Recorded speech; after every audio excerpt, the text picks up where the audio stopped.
Buenos días, bienvenidos y bienvenidas todos y todas a esta nuevo contacto en la otra mirada educativa. En esta oportunidad conversaremos desde Buenos Aires, Argentina, con Claudio Katz. Claudio es docente de la Universidad de Buenos Aires y con él conversaremos sobre la actual situación de crisis del capitalismo mundial. Claudio, 2008 es un punto de inflexión del capitalismo. ¿Qué ocurre, a tu juicio, en el 2008, 2007, 2008, 2009?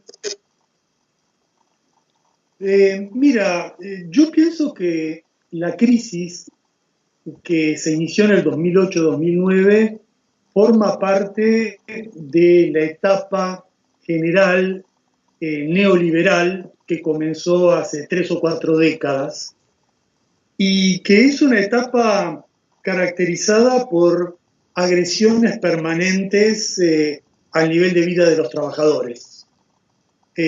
Agresiones basadas en el deterioro del salario, en el aumento de la precarización, en el desplazamiento de la industria a Oriente para bajar el costo de la fuerza de trabajo, la ampliación del desempleo, el aumento de las desigualdades, el uso de las nuevas tecnologías para reducir salarios y una brecha de ingresos que se incrementa porque los ricos no tributan en los estados nacionales, sino que esconden sus fortunas en los paraísos fiscales. Es decir, la crisis del 2008-2009 se enmarca en un modelo de ataque permanente a las condiciones de vida de la población trabajadora y en un contexto de reorganización general del capitalismo, porque cae el salario, aumenta el desempleo, hay desigualdad, porque el capitalismo neoliberal funciona al servicio de empresas transnacionales que destruyen la cohesión nacional de muchas economías nacionales a través de un proceso de internacionalización de la producción, a través de la expansión de los tratados de libre comercio que consagran la supremacía de las empresas en los litigios con el Estado, y estas compañías ya no son solo petroleras, automotrices o siderúrgicas, sino que también ahora está Google, Facebook, Twitter, lo que se llaman los señores de las nubes, empresas que no generan ninguna democratización del espacio virtual, sino que manejan en forma concentrada las nuevas tecnologías. Y estas empresas actúan en sintonía con los bancos mundiales, que se desplazan de una actividad al otro en una actividad especulativa sin ningún control. Todas las promesas de regular las operaciones financieras, de moralizar la actividad de los bancos, de reducir las comisiones de las empresas quedaron en la nada. Por lo tanto, la crisis del 2008-2009 se enmarca en un modelo neoliberal que no solo genera sufrimientos populares, sino también crisis periódicas cada 5 años, cada 10 años, cada 8 años, y la del 2008-2009 fue una de esas crisis que están siempre determinadas por el desequilibrio que genera el modelo neoliberal en 3 planos. En el plano de la reducción de los ingresos populares, que contrae la capacidad de compra y al contraer la capacidad de compra genera crisis de demanda. En segundo lugar, en el aumento de la competencia entre empresas que genera tasas de sobreinversión importantes. Y en tercer lugar, en la expansión de las burbujas financieras. Por lo tanto, la crisis del 2008-2009 fue una crisis de esta etapa que fue manejada por los estados mediante una expansión inédita del gasto público para socorrer a los bancos, y al cabo de 7 años, 6, 7 años, 8 años, pasado este socorro que hicieron los bancos, los estados a los bancos, reaparecen los mismos problemas.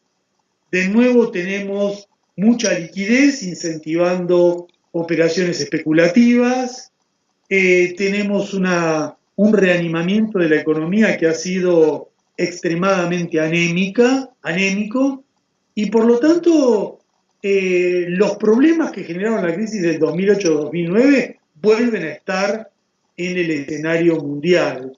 Yo te diría que con algunas diferencias, y ahí ya exploramos los detalles de la coyuntura, con algunas diferencias con lo ocurrido hace algunos años. La primera diferencia es que la crisis ya no está tan localizada en Estados Unidos como ocurrió en ese momento.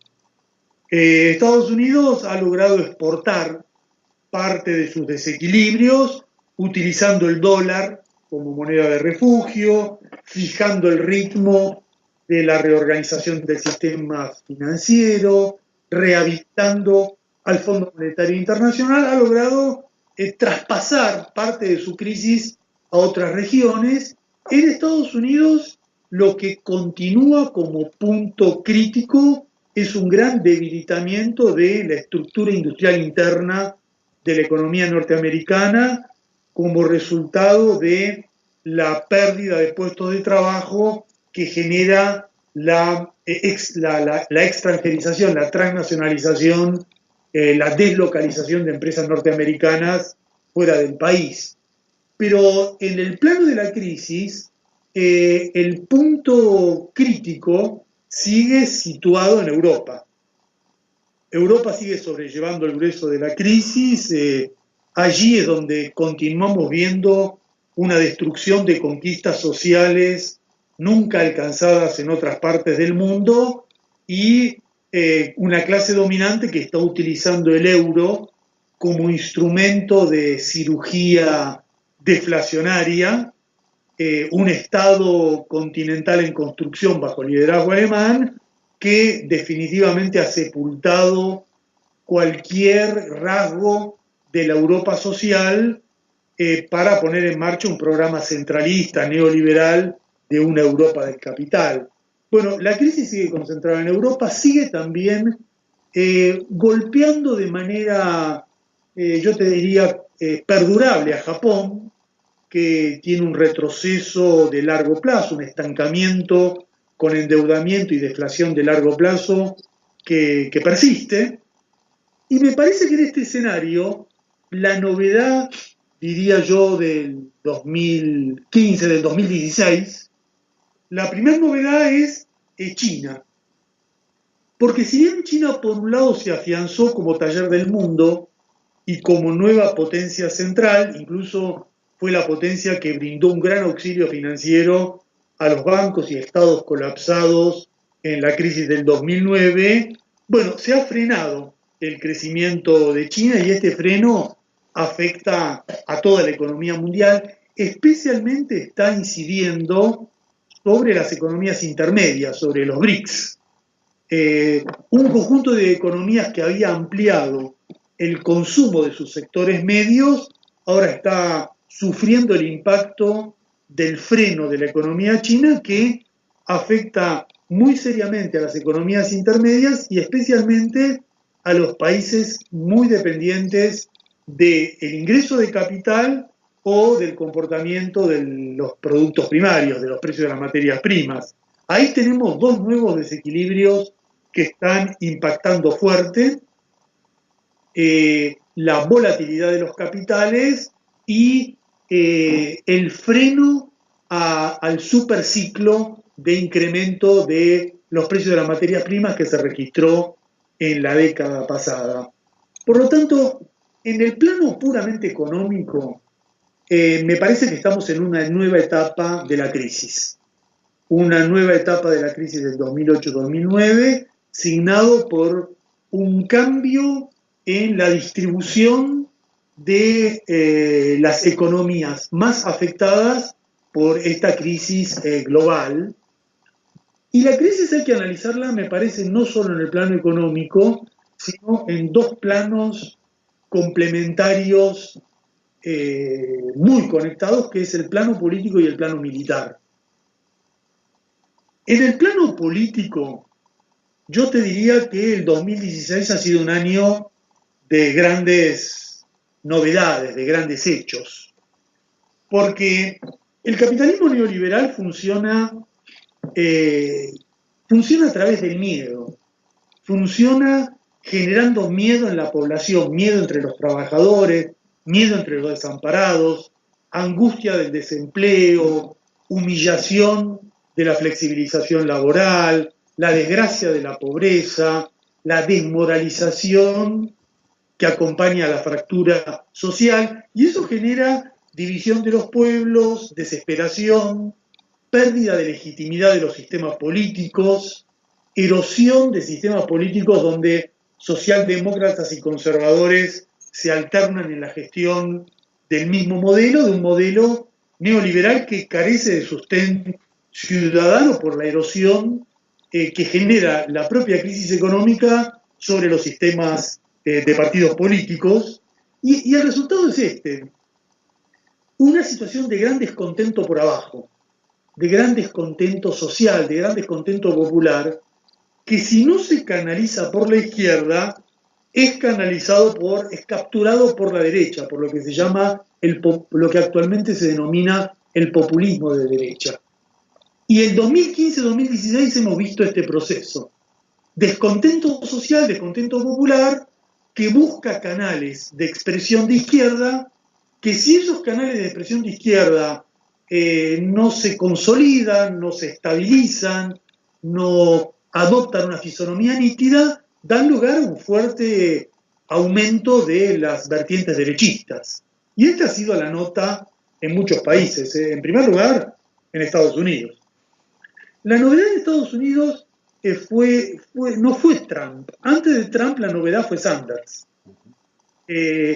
Lo que se produjo es una verdadera, yo te diría, rebelión contra el sistema electoral de la plutocracia estadounidense, y eso fue muy canalizado inicialmente por Sanders con propuestas muy progresistas, ¿no? De poner fin a los privilegios de los bancos, universalizar sistemas de salud y educación, un rechazo de las guerras, de los tratados de libre comercio, pero Sanders no avanzó, el sistema logró ahogarlo, pese a que había suscitado una gran simpatía entre la juventud, que fue el dato más llamativo. Y bueno, no caminó Sanders y apareció Trump. Y bueno, Trump es claramente la reacción de derecha, es la reacción de derecha, pero con un discurso que busca sostenerse en la clase obrera blanca, que es la gran afectada por la crisis de los últimos años. En Estados Unidos se intenta presentar un conflicto de identidades, lo que es un conflicto social, un conflicto de clases sociales. La clase obrera blanca es la que ha sufrido, de los trabajadores de cuello azul, son los que han sufrido la transnacionalización de la economía, la extranjerización de las empresas, la pérdida de empleo, y Trump canaliza ese descontento en un discurso muy reaccionario contra las minorías de inmigrantes, contra los negros, contra las mujeres, y estamos en ese punto. Cualquiera sea el resultado electoral de la elección, ahora parece que va a ganar Hillary, la realidad que puso de manifiesto Trump-Sanders es el dato que va a perdurar en Estados Unidos. Y lo mismo ha ocurrido en Europa. Vos fíjate que en Europa, cada vez que la población tuvo la oportunidad de votar, votó contra la Unión Europea neoliberal, contra el proyecto en marcha de unificación neoliberal de Europa. Esto pasó en el 1992, en el 2001, en el 2008. Todos los referéndums, cuando hay un referéndum hay un voto de protesta, hay un voto castigo. Y un voto castigo muy importante que fue el voto de Grecia en julio del 2015, que fue un voto contra la Troika, que fue un voto de protesta por izquierda. Bueno, eso suscitó una gran esperanza y una gran frustración.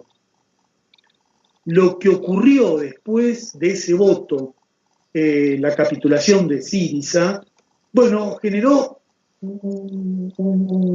una cierta desilusión sobre la posibilidad de generar una alternativa de izquierda a escala de la Unión Europea. Y bueno, reapareció nuevamente el voto de derecha, lo que hemos visto este año con el Brexit. Probablemente el Brexit, lo que ocurrió en Inglaterra, sea el principal acto del 2016. Es el acontecimiento del 2016. En Inglaterra finalmente se plantearon dos alternativas regresivas: seguir soportando el ajuste mediante la ratificación de la permanencia en la Unión Europea, o la alternativa derechista de descargar el ajuste sobre las minorías y los inmigrantes. Y bueno, se terminó imponiendo el Brexit y ahora hay una crisis muy grave. Yo creo que la clase dominante británica no sabe lo que hacer. Está en una verdadera situación crítica, porque si avanza en el Brexit, tiene la posibilidad de que se le vayan los bancos, tiene la posibilidad de que Escocia decida por un referéndum volver a la Unión Europea, y si avanza, y si no avanza el Brexit, va a haber una crisis de gobernabilidad muy grande. Entonces, ahora Gran Bretaña e Inglaterra ha quedado en el centro de esta crisis económica, social, europea, de larga data. Y lo mismo en otros países. En Francia hubo un gran movimiento este año de protesta contra una ley antiobrera, una ley de reforma laboral, pero no caminó. Y como no caminó, la derecha nuevamente vuelve a ganar terreno, atemorizando a la población con la amenaza yihadista, que es una realidad, el terrorismo de estos grupos fundamentalistas. Y el país que en Europa podía cambiar la correlación de fuerzas, que era España, donde se presentó una gran posibilidad, bueno, tampoco caminó, ¿no? Una gran posibilidad porque, expresando el movimiento del 15M, la juventud que reaparece en el escenario político, bueno, hubo una fuerte amenaza a la continuidad derechista, pero ha quedado nuevamente bloqueada. Yo creo que, viéndolo en perspectiva, lo que pasó en Grecia, la frustración del proyecto de Syriza en Grecia ha tenido un impacto acumulativo muy negativo, y bueno, la derecha conservadora tiene la iniciativa en Europa. Por lo tanto, tenemos una crisis económica, tenemos una crisis política, y el último elemento global es que tenemos una crisis militar.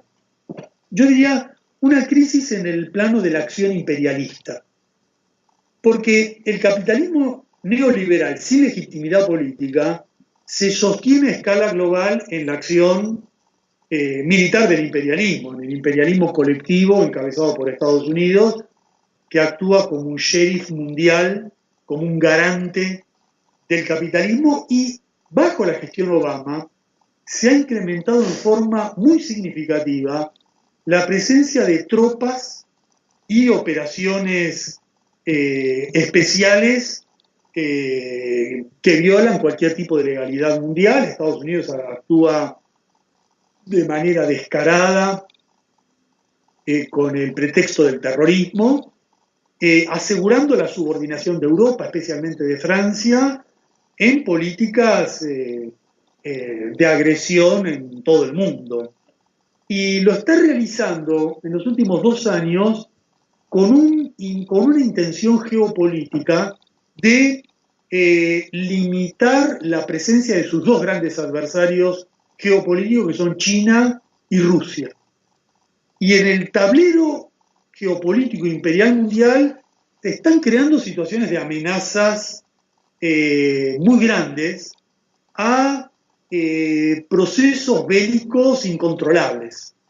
Lo vimos en Ucrania el año pasado y lo vemos en Siria este año.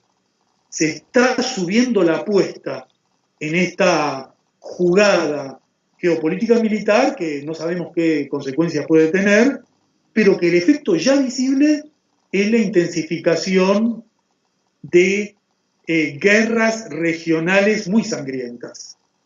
Las viejas guerras interimperialistas del siglo XX han quedado muy sustituidas por guerras regionales de una gran intensidad que prácticamente demuelen un estado tras otro. Hay países, hay estados que han quedado extinguidos en estas guerras regionales, y el más golpeado es el mundo árabe. El mundo árabe sufre los efectos catastróficos de estas guerras regionales. Allí se vive una tragedia mayúscula. Yo te diría que lo que hemos visto en los últimos años en varios países es la demolición íntegra de estados a manos de operaciones imperialistas. Ha desaparecido el estado de Libia, de Irak, de Afganistán, ahora de Siria. En un lapso muy corto, 4 estados han desaparecido, han quedado extinguidos.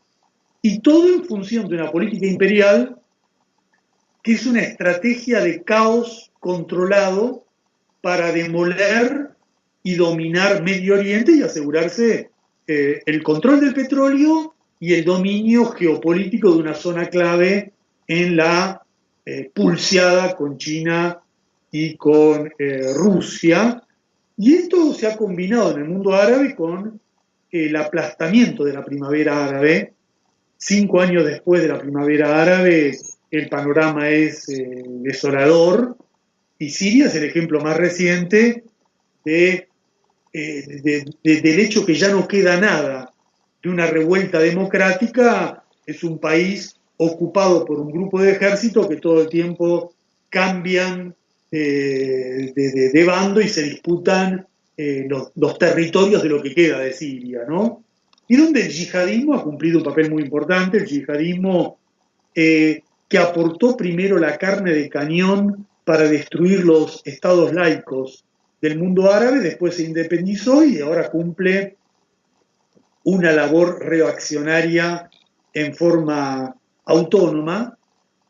Y entonces en Medio Oriente estamos viendo el componente imperial de la crisis en acción, y no solo el componente imperial, el componente también subimperial. Porque en Medio Oriente los que están actuando en la crisis actual no solo es Estados Unidos y su pulseada con Rusia. Está Turquía, que juega varias puntas, cambiando todo el tiempo de aliados y adversarios, con la intención de apuntalar un proyecto hegemónico neo-otomano.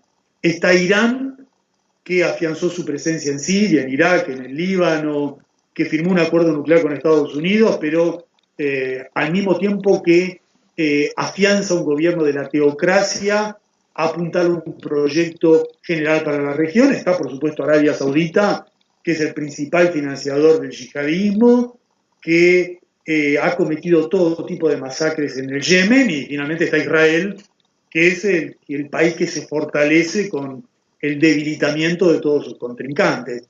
Por lo tanto, la crisis actual es una crisis que tiene estos 3 componentes. Es una crisis económica, financiera, es una crisis de legitimidad política y es una crisis del desenvolvimiento del imperialismo a escala mundial y especialmente en el plano, en la región del Medio Oriente. Y los contrapesos progresistas están pero no se desarrollan. En el plano, especialmente en el mundo árabe, hay contrapesos progresistas, hay una lucha importante de los kurdos que actúan con un ejército que es muy importante, tiene reclutamiento femenino, que es un ejército laico. Hay una corriente de izquierda muy importante que tuvo peso en Turquía, pero son elementos que no terminan de estabilizar un contrapoder frente a tanta agresión imperial. Y lo mismo a escala mundial. Hay contrapesos, hay luchas sociales, hay incluso victorias obreras en muchos países del mundo, pero no logra generar un contrapeso. Veremos el año que viene, veremos el 2017, si volvemos a ver una generación, una masa de jóvenes indignados recuperando la calle y generando la gran sorpresa que producen todos los años. Claudio, volvamos a China. Hay quienes señalan que buena parte de las reformas laborales en Europa y especialmente en Francia tienen un origen en el modelo de sobreexplotación en China. ¿Cuál es tu opinión al respecto? Sí, sí, yo creo que sí, que efectivamente lo de China es muy importante porque China ha tenido un periodo de desarrollo, de crecimiento económico muy importante, pero cuanto más se ha aproximado a consolidar un modelo de acumulación capitalista con desniveles sociales muy agudos, con desigualdades muy significativas. Bueno, junto con eso ha ido creciendo la burbuja inmobiliaria, el descontrol financiero, la inflación. Y el problema de China es que China tiene una altísima tasa de inversión que no tiene contrapartida en mercados capaces de absorber tantos productos excedentes. Uno no puede tener como en China una tasa de inversión que por momento llega al 40% del Producto Bruto, mientras la economía mundial está estancada y la propia economía china está pasando de un crecimiento del 12 a un crecimiento del 6-7%. El modelo chino está empezando a enfrentar encarecimientos de costos y afronta el dilema de priorizar la expansión externa o el mercado interno, un yuan devaluado para exportar o un yuan revaluado para actuar como moneda mundial. Entonces el parate de China es clave porque China se convirtió en el principal mercado para 44 países y el freno de China es un freno que impacta a escala global y yo te diría que impacta especialmente y en forma muy significativa a América Latina. Y si querés, empezamos a hablar un poco más en detalle de América Latina. Por favor. Mira, yo creo que este año es el año de las novedades. En 2016 ha habido un cambio total del escenario latinoamericano y ese cambio de escenario está dado por la restauración conservadora, por el avance de los gobiernos derechistas. No sabemos hasta qué punto este es un punto de inflexión definitivo, pero no cabe duda que hay un cambio cualitativo muy, muy significativo. El neoliberalismo está nuevamente actuando como la fuerza dominante en la región y hay una restauración conservadora que intenta convertir a toda América Latina en países que sigan el modelo de las economías que tuvieron un neoliberalismo continuado, aquellos que no tuvieron interrupción. Estoy hablando de México, de Perú, de Colombia, de Chile. Por eso los medios de comunicación hablan poco de estos países, porque no quieren que se sepa que México tiene el 50% de pobreza, es uno de los 20, está en el ranking de los países más desiguales del mundo, silencian el desempleo, la precarización, la desigualdad de Perú, no hablan del endeudamiento de las familias o la jubilación privada o los aranceles en las universidades de Chile, no hablan de la corrupción, que es un dato extendido en todos los gobiernos derechistas, de todos. E incluso cuando hacen operativos internacionales, formalmente de ayuda humanitaria, como en Haití, es un escándalo de corrupción en todos los planos.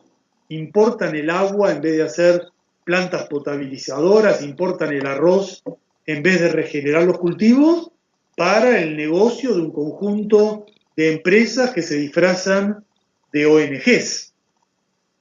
Y el neoliberalismo además es autoritarismo y es terror. El caso de Honduras ya es dramático. Todos los días alguna novedad de algún asesinato de algún dirigente social. En México todavía no sabemos quiénes son los culpables de los 43 estudiantes asesinados y ya mataron 8 docentes en esta lucha de los educadores en defensa de la educación pública. Y lo que es una impunidad mediática, hay una cobertura mediática para que no se hable del modelo excluyente, represivo, que rige en esos países. Y la restauración conservadora es extender a todos los países sudamericanos a esa oleada, a esa noche de los tiempos, a esa oscuridad que se vive en los países bajo gobierno derechista. Y la restauración conservadora tiene dos grandes tests. El primero es Argentina. En Argentina es el lugar donde 10 meses del gobierno de Macri los resultados económicos son espeluznantes en materia de recesión, inflación, desempleo, pobreza. Es una economía que sigue sin arrancar porque la caída del consumo ha sido tan fuerte que no tiene piso la recesión. Y tampoco llovieron las inversiones que Macri esperaba que lleguen con su gobierno. Porque los inversores quieren ver qué capacidad tiene Macri para hacer el ajuste. Y hasta ahora Macri ha enfrentado una gran resistencia social, una enorme resistencia popular, y eso hace que lo que ocurra en Argentina ahora dependerá mucho de las elecciones de medio tiempo del 2017. Macri ha llegado a la conclusión que tiene que jugar todo a lograr un éxito electoral el año que viene para ver si puede retomar el ajuste en condiciones de resistencia popular muy grande. El segundo test es Brasil. Porque en Brasil lo que hemos tenido es un golpe vergonzoso, un golpe de parlamentarios corruptos, un grupo de bandidos ha juzgado a un presidente constitucional con el sostén de jueces que reemplazan a los militares en el papel de golpistas, en las conspiraciones. Y al igual que en Argentina, ahora hay un gobierno de establishment, de los grupos concentrados, pero un gobierno con muy poca legitimidad. Un gobierno cuyo presidente es silbado en los Juegos Olímpicos, un gobierno que no se atrevió a quitarle los derechos políticos a Dilma porque el nivel de corrupción es tan grande que no pueden ni siquiera hacer eso. Su apuesta es proscribir a Lula e intentar por esa vía que un gobierno derechista consolide el golpe de Estado. Pero lo importante de Brasil es que en Brasil hemos visto el nuevo tipo de golpes de Estado que impera en América Latina. Es el golpe, es la nueva forma de dominación, donde una institución del Estado, Parlamento, justicia, desplaza a otra, el Poder Ejecutivo, para preparar el escenario electoral por el cual la derecha se asegura victorias en los comicios. Lo que vimos con Zelaya en el 2009, en Honduras, que después lo vimos con Lugo en el 2014 en Paraguay, es la norma que tiende a afianzarse en América Latina. En realidad lo empezó Fujimori en Perú, hacer un golpe de Estado desde el Estado, y después un gobierno derechista convalida el nuevo escenario a través de los votos. Ahora, lo de Brasil es importante porque es Brasil, no es un país común, es la principal economía sudamericana. Y una economía que está en los BRICS, ahora tiene un gobierno de república bananera. Está esa contradicción. Una potencia económica está gobernada por un grupo de delincuentes, de bandidos, que deberían estar todos presos. Entonces, hay un escenario económico determinado por este avance de la restauración conservadora que es motorizado por Estados Unidos, que quiere recuperar hegemonía en la región, desplazando definitivamente a China, colocando un dique al ingreso de China en la región. Estados Unidos necesita de nuevo un mercado cautivo en Sudamérica para negociar los tratados de libre comercio, el transpacífico y el transatlántico. Necesita una OEA que maneje, demoliendo UNASUR, extinguiendo el Mercosur. Pero yo te diría que la contradicción está en que la derecha vuelve en un escenario económico muy complicado, en el escenario que describimos en la primera parte, en un contexto de adversidad donde los precios de las materias primas no aumentan, donde el efecto de este escenario económico probablemente sea más agudo en América Latina que lo que fue la crisis del 2008. En el 2008-2009, la economía latinoamericana tuvo el gran contrapeso del incremento de los precios de las materias primas y de una China que era pujante. Ahora, la crisis quizá no tiene esa escala global, pero a escala más limitada golpea más fuerte a América Latina. Por lo tanto, yo te diría que la restauración conservadora se implementa en el peor momento económico para la propia restauración conservadora. ¿Y Cuba? ¿Y Cuba? ¿Qué pasa con Cuba? ¿Qué pasa con Cuba en este contexto? Mira, yo te diría que, si me perdonas un minutito, yo diría que Cuba hay que analizarla viendo primero lo que pasa con el bloque político de centro izquierda y con el bloque de los gobiernos radicales. Porque Cuba es muy dependiente de qué es lo que va a suceder en Argentina, Brasil y en Venezuela. Si vemos un poco eso, terminamos con Cuba. ¿Te parece? Ajá, por favor. Yo creo que tenemos que ver qué es lo que va a ocurrir ahora en el plano económico y en el plano político, en general con lo que se llamó el ciclo progresista. Porque nosotros en la década pasada tuvimos en América del Sur lo que muchos denominaron el ciclo progresista, un ciclo económico y político que modificó las relaciones de fuerza de la región, donde hubo conquistas democráticas, reformas constitucionales, mejoras sociales. Yo creo que en la década pasada hubo un ciclo progresista, pero no hubo un periodo postliberal. Yo establecería esa diferencia. Me parece que hubo conquistas y mejoras, pero no tuvieron el alcance de dejar atrás el neoliberalismo. Porque postliberalismo significa que uno definitivamente dejó en la historia el neoliberalismo. Y lo que tuvimos en el ciclo progresista fueron mejoras, conquistas, pero una economía con muchos modelos, distintos tipos de modelos, pero que en ningún caso sepultaron el modelo neoliberal. Me parece que en los gobiernos de centro izquierda, de Kirchner, de Lula, de Dilma, lo que hubo fueron gobiernos de centro izquierda. Hubo gobiernos de centro izquierda que ampliaron derechos, pero hicieron reformas muy limitadas. Y al hacer reformas políticas muy limitadas, permitieron que la derecha acumulara el poder suficiente como para recuperar el gobierno.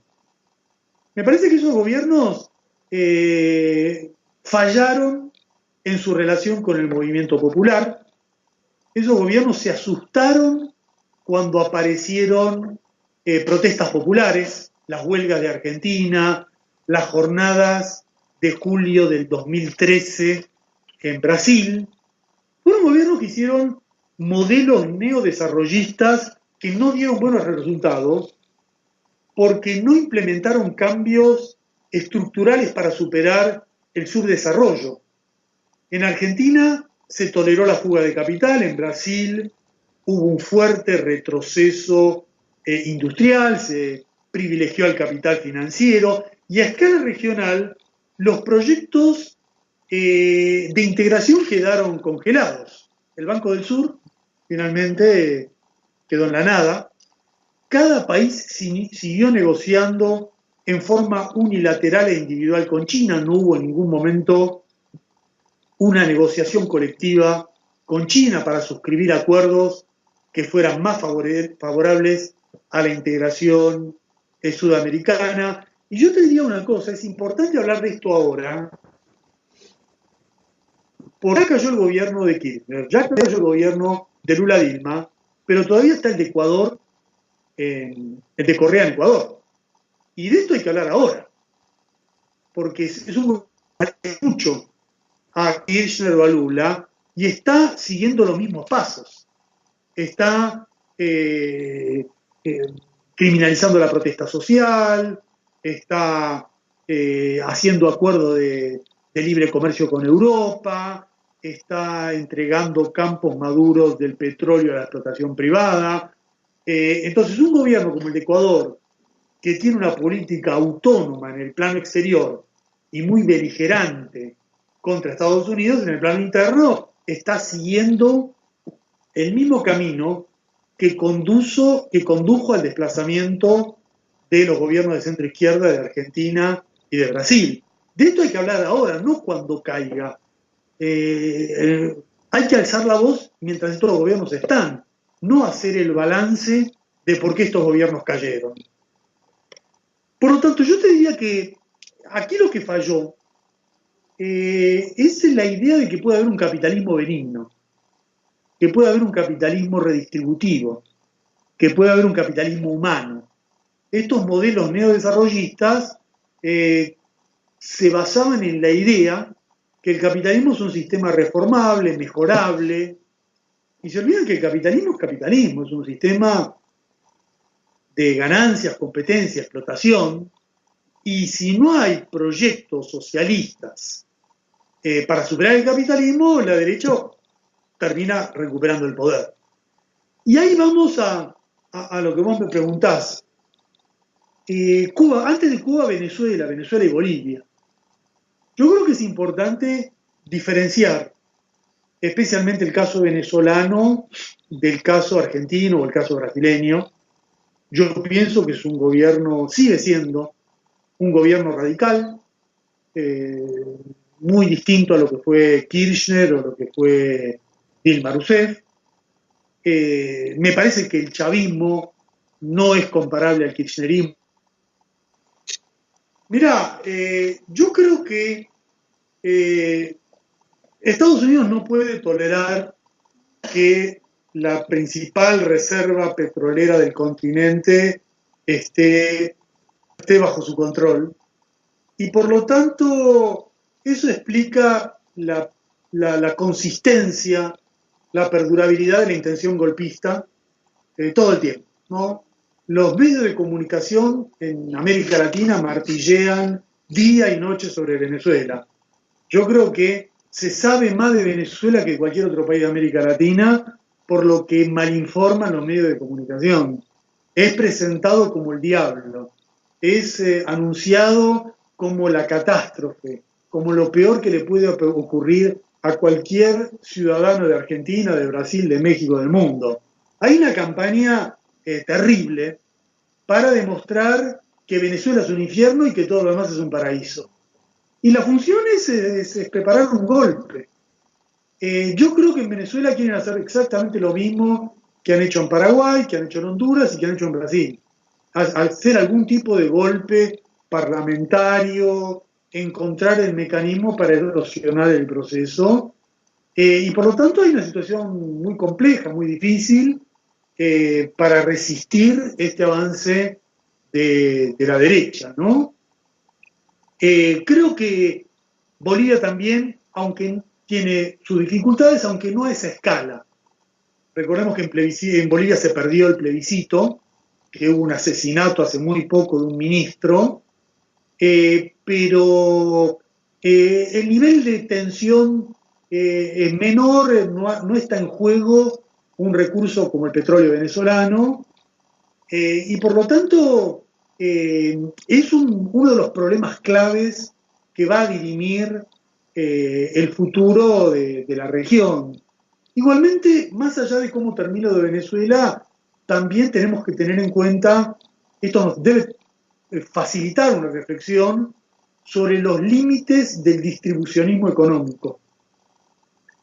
En Venezuela hubo una importante redistribución de la renta petrolera, afectando privilegios de las clases dominantes, pero canalizado hacia programas asistenciales. Todas las iniciativas de industrialización no avanzaron. Y no avanzaron no solo por dificultades objetivas, no avanzaron porque el modelo que se utilizó permitiendo que los grupos, que la burguesía venezolana continuara dominando dos terrenos claves, como es la comercialización de los productos y el sistema financiero, colocan un límite muy, muy profundo a cualquier proceso transformador. Sin nacionalizar los bancos, sin manejar el comercio exterior, es muy difícil concebir un proceso de transformación social, popular, radical, también en Venezuela. Por lo tanto, estamos en un momento de cambio. La pregunta tuya, ¿qué ocurrirá en Cuba? Bueno, Cuba depende mucho de lo que suceda en Venezuela. Me parece que en Cuba, Cuba es un país al que hay que seguir viendo con atención, porque Cuba permite aprender algo que es poco conocido, que con un modelo económico no capitalista uno puede evitar el hambre, puede evitar la delincuencia generalizada, puede evitar la deserción escolar con recursos insignificantes. Te cité 3 casos: hambre, delincuencia generalizada y deserción escolar, que es el drama de países como Argentina, Brasil y México, que tienen recursos cuantiosos. Es decir, Cuba lo ha hecho soportando adversidades superiores a las que tiene Venezuela hoy, muy superiores. El periodo especial fue mucho más duro que lo que está soportando hoy Venezuela, y bueno, lograron sobrellevarlo, y ahora están intentando un modelo económico que necesariamente tiene que ampliar el mercado, pero que están buscando la forma que esa ampliación del mercado no implique desigualdades sociales inmanejables, que no sea el modelo chino. Y esa búsqueda de un modelo cubano que no sea chino, me parece que la gran apuesta a la renovación del socialismo en Cuba, y esa renovación del socialismo en Cuba es el proyecto que tiene también, incorpora una idea, un camino de socialismo para toda la región. Y el socialismo es, con esto concluyo, el socialismo es el camino para América Latina. Nosotros tenemos que valorar lo que hemos estado discutiendo en esta década de modelos de socialismo en Venezuela, en Bolivia, en Cuba, en el ALBA, que, bueno, son un elemento para el proyecto nuestro, el proyecto de socialismo en nuestra región, el proyecto que recupere el marxismo latinoamericano, la teoría marxista de la dependencia, que son nuestros pilares teóricos para ensayar un proyecto de liberación en nuestra región. Tenemos entonces esperanza en América Latina. Sí, yo creo que sí. Estamos en un momento muy duro, estamos en un momento donde seguramente en Venezuela se juega el futuro de la región, pero apareciendo también nuevos sujetos y nuevos contendientes. Yo creo que la pregunta clave que nos hacemos mucho, ¿no? Si la restauración conservadora en marcha finalmente triunfará o no, yo creo que está todo abierto. Todo dependerá de la resistencia popular. La derecha tiene la iniciativa, no cabe duda, hoy en América Latina, pero se avecinan grandes batallas sociales, y como ocurrió en los años 90, la resistencia en Argentina, en Chile, tiene un significado latinoamericano inmediato, y es una confrontación que recién comienza y cuyo resultado está abierto. Yo creo que hay que tener mucho cuidado con quienes piensan que ya está todo perdido, con quienes dan por perdida esta batalla y sepultada esta partida. Yo creo que no, que hay que mirar lo que pasa por abajo, no solo lo que ocurre con los gobiernos. Y si uno mira por lo que pasa por abajo, va a notar que hay una nueva generación que, a diferencia de los años 70, ha pasado una experiencia política sin sufrir una derrota física, no ha sido aniquilada, y esa nueva generación está ajustando los tiempos de la lucha y los tiempos de su maduración. Así que no me cabe duda que tenemos esperanza, tenemos confianza y grandes expectativas en lo que la nueva generación nos va a deparar para los latinoamericanos. Desde la otra mirada conversamos hoy con Claudio Katz, desde Buenos Aires. Gracias, Claudio. Un gusto.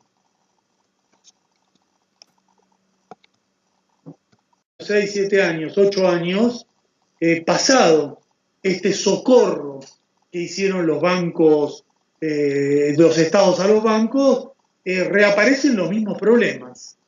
De nuevo tenemos mucha liquidez incentivando operaciones especulativas, tenemos un reanimamiento de la economía que ha sido extremadamente anémico, y por lo tanto los problemas que generaron la crisis del 2008-2009 vuelven a estar en el escenario mundial.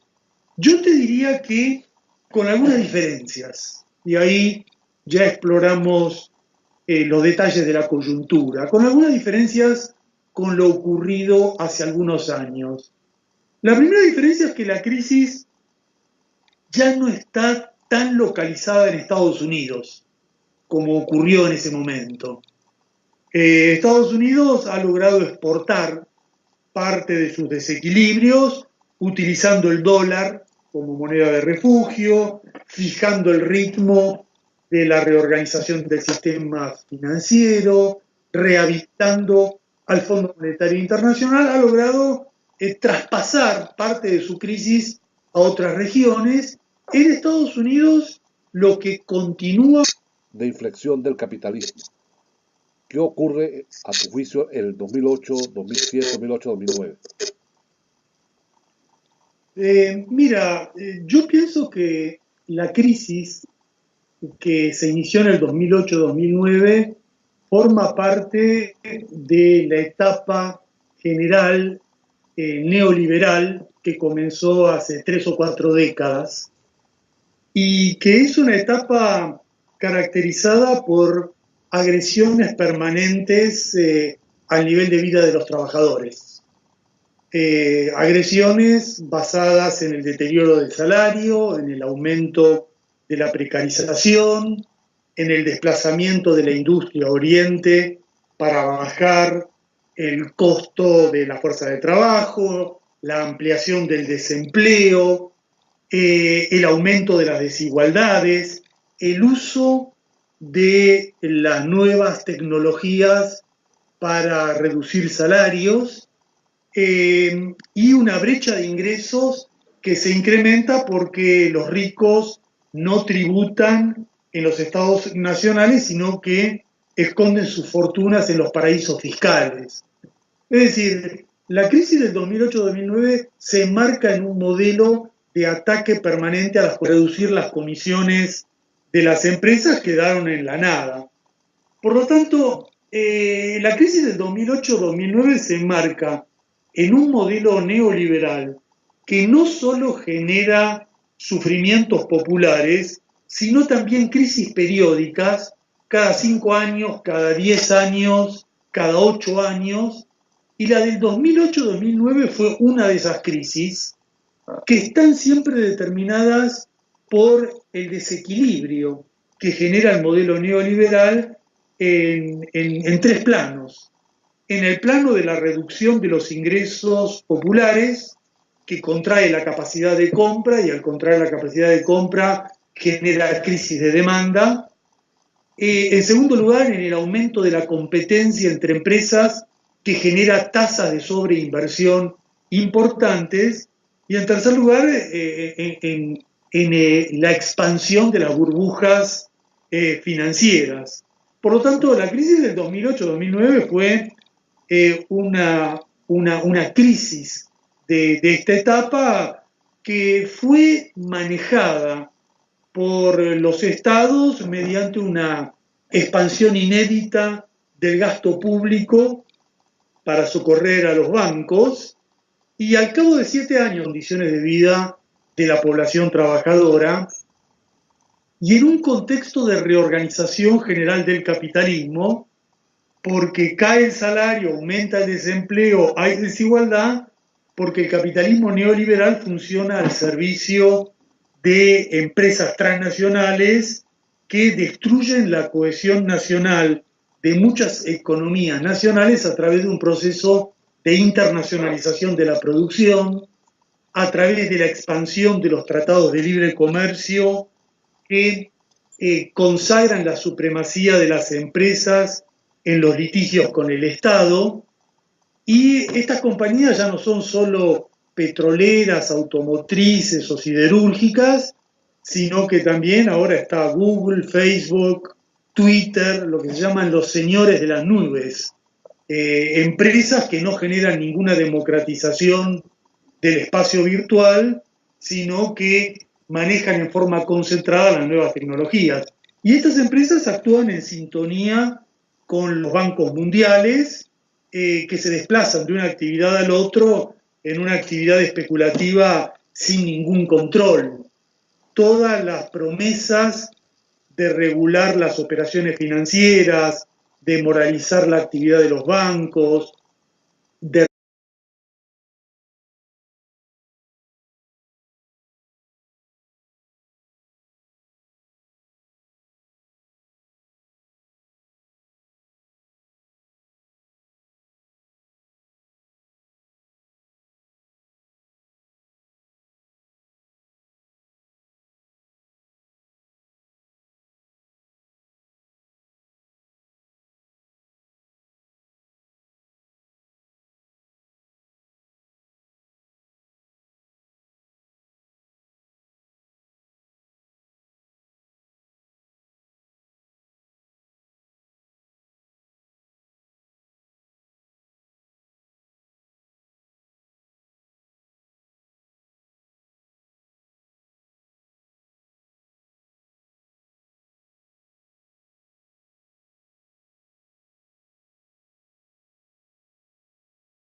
Buenos días, bienvenidos y bienvenidas todos y todas a esta nuevo contacto en la otra mirada educativa.